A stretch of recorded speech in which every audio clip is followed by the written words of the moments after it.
Warning: this video has been made for informal purposes only. It also contains images which some may find graphic. I will forewarn you when these images arise. So I'm sure many people already know, but under the FEMA government website, which is Federal Emergency Management Agency, there is a blog for the zombie apocalypse in order to prepare people if that were to happen. So I'll leave a link to that in the description of this video, or I'll make a clickable annotation probably on this picture. And yeah, you can check that out. So yeah, but also I've heard rumors of there being some signs around some FEMA camps.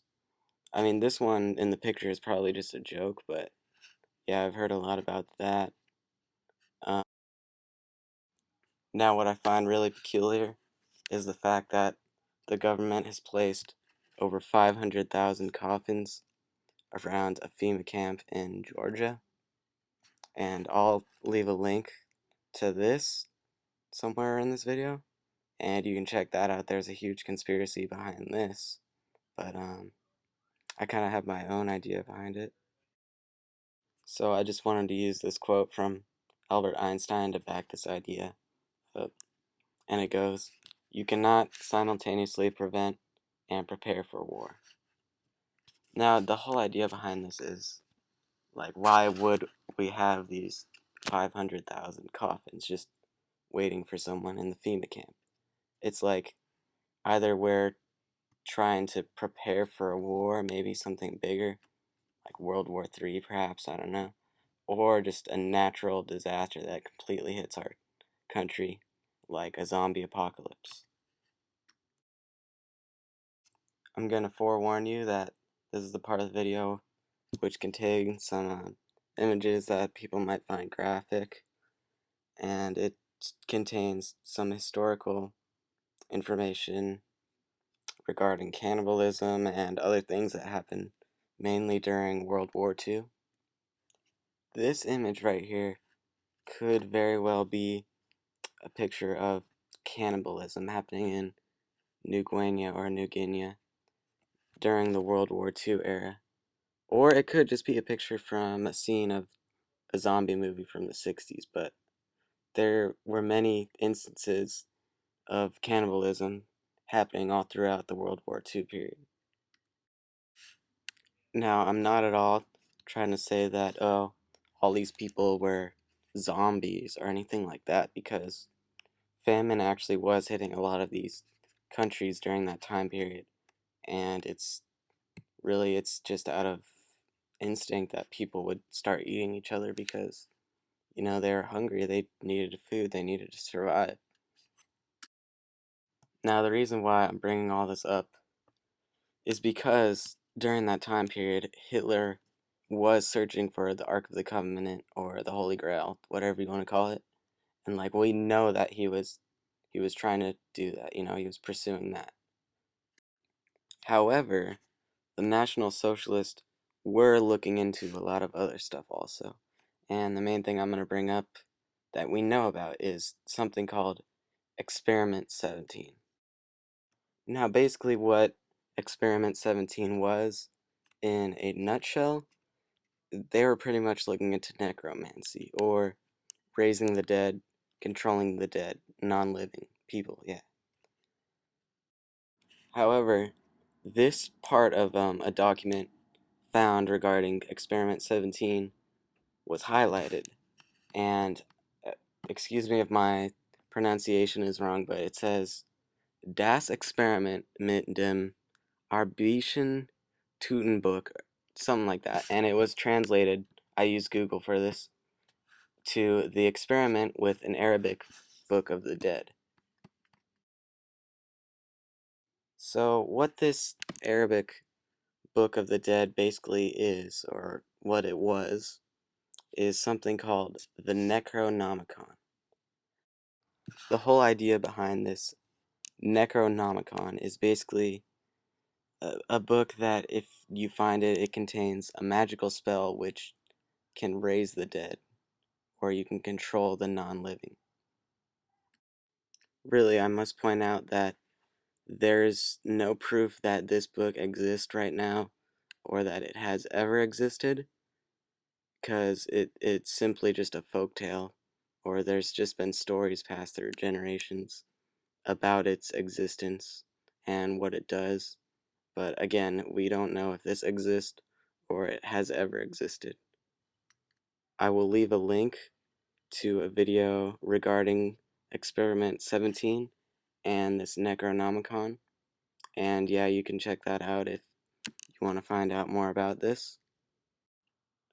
So I guess you could say there have been rumors through history saying that, oh, we did have access to the Ark of the Covenant. They just simply didn't give it to Adolf Hitler because he couldn't be trusted with such a power. So in that video that I linked to about Experiment 17, it talks about this scientist that dropped the whole operation, like he just completely quit. And I think it's a very similar scenario or situation. Like if they had access to this necromancy or raising the dead, that they wouldn't even give it to Hitler because they couldn't trust him with such a power again. So this quote that was made by Hitler says, "Better an end with horror than horror without end." And I think this just completely supports those ideas that Hitler couldn't be trusted with such power. Though it can be, I guess, thought of in another way that, oh, Hitler just wanted to end the world, even though it would be with zombies or whatever. Yeah, it would end the world with horror, as opposed to living in horror without an end. So I'm gonna attempt to kind of tie this in with how this all fits today. And keep in mind that what I'm about to talk about, a lot of it is just a conspiracy. I can't prove a lot of this stuff, but just keep in mind that some of it is factual, which I will talk about. This guy right here is Prescott E. Bush. He's George W. Bush's grandfather. Now, maybe you've heard that this guy has had links with the Nazis, and it's actually true because he invested by buying share with them through a bank, and in a way that kind of was an investment. Now I'll provide a link for the vesting order of this. It's just a copy that's on the internet. Both George H.W. and George W. Bush served as President of the United States. And a very distant relative, Barack Obama, is actually a cousin of George W. Bush. So there is also another conspiracy about Bill Clinton being Nazi, whatever. But I'm just gonna go to my main point about all of this. How coincidental is it that these relatives would serve office over the past 20 years? Could it be something involving genetics? Or is there a higher power behind the government? And by higher power, I mean the Illuminati or Bohemian Club, whatever you want to call it. That's basically a conspiracy. I can't prove any of that, right?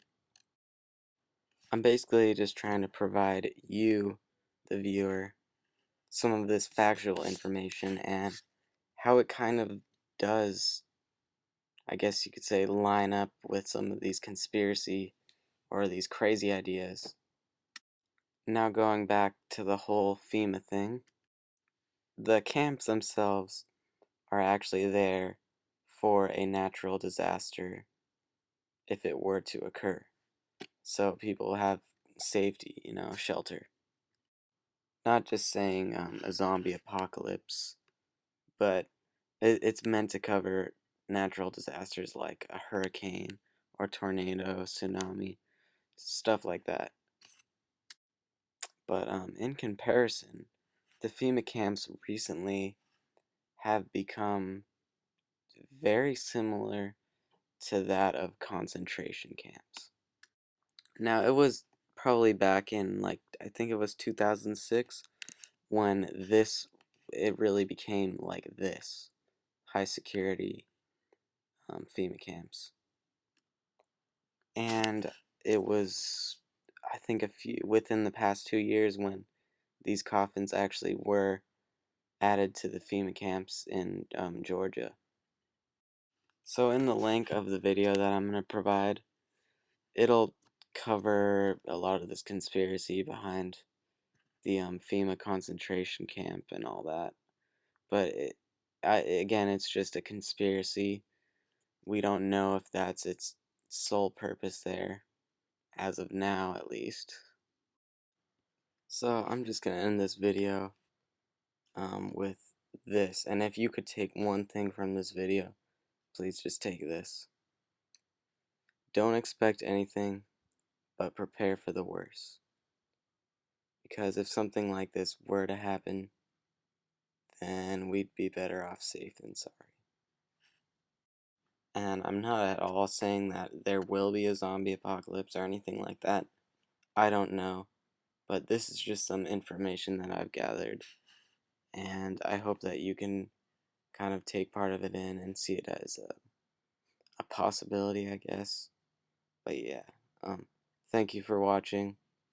If you're interested in more or you have some information to add, I guess just leave a message or something like that. And yeah, thanks for watching.